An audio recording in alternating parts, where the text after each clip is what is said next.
आत्मसम्मान का जीवन जीने को तरस रहे हैं तथा परिवार का कम से कम एक वक्त पेट भरकर किसी प्रकार गुजर बसर करने के लिए सरकार की योजनाओं का थोड़ा सा लाभ लेने को मजबूर हो रहे हैं।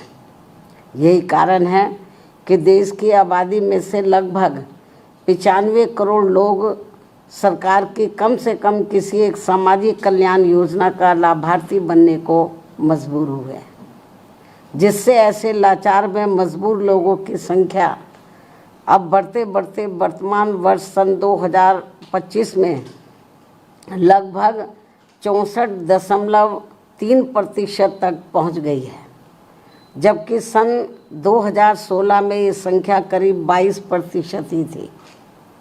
किंतु अंतर्राष्ट्रीय श्रम संगठन के इन आंकड़ों को भी सरकार अपनी उपलब्धि बता रही है। क्या ये उचित व शोभनीय है?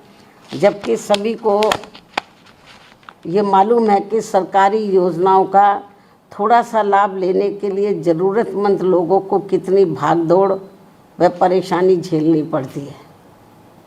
इसके अलावा प्रदूषण नियंत्रण के नाम पर भी देश में आए दिन खासकर इन करोड़ों गरीब मेहनत का सर्व मध्यम वर्गीय शहरी जनता को जो इन्हें अत्यधिक शोषण व परेशानी का सामना करना पड़ रहा है, तो उस पर भी केंद्र व खासकर दिल्ली सरकार को भी उचित ध्यान देना बहुत ज़रूरी हो गया है।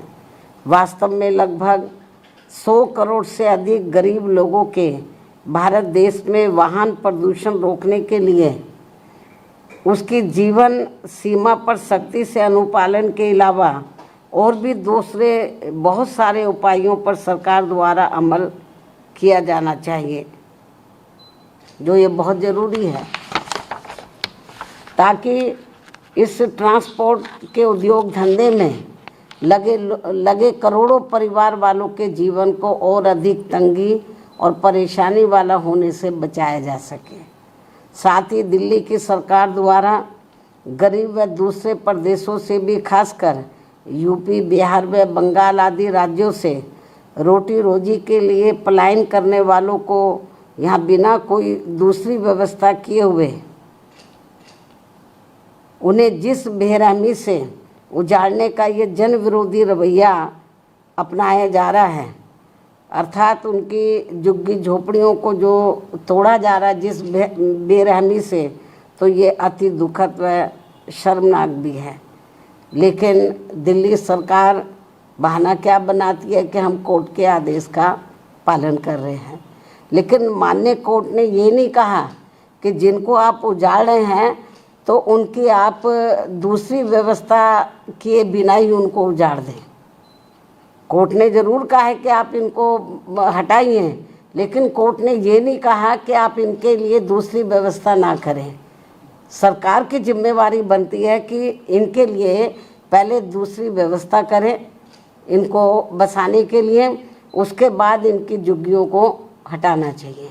लेकिन ये सब व्यवस्था किए बिना ही तो कोर्ट की आड़ में जो इनके साथ में अन्याय अत्याचार हो रहा, शोषण हो रहा है, तो मैं समझती हूँ ठीक नहीं है। वैसे भी दैनिक उपयोग की आवश्यक वस्तुओं पर भी जिस प्रकार से कीमतें बढ़ाई जा रही हैं, इसके अलावा दैनिक उपयोग की आवश्यक वस्तुओं पर भी जिस प्रकार से कीमतें बढ़ाई जा रही हैं, वे भी खासकर दिल्ली की जनता के लिए भारी मुसीबतें पैदा कर रही हैं।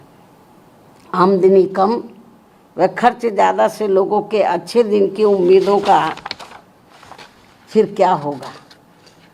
ये सामाजिक भलाई के संबंध में सोचने वाली अहम बात है।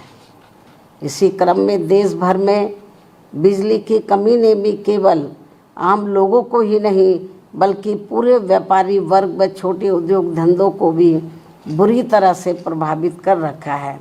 दिल्ली व यूपी सहित कई और राज्यों में भी बिजली के निजीकरण का उचित लाभ किसी भी ज़रूरतमंदों को संतुष्ट नहीं कर पाना भी सरकार की नीति में ये खोट व कमियों को जग जाहिर करता है, दर्शाता है।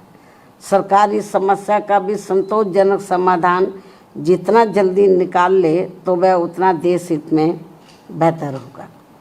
अब मैं अंत में अपनी बात यहीं समाप्त करती हूँ। धन्यवाद। जय भीम व जय भारत।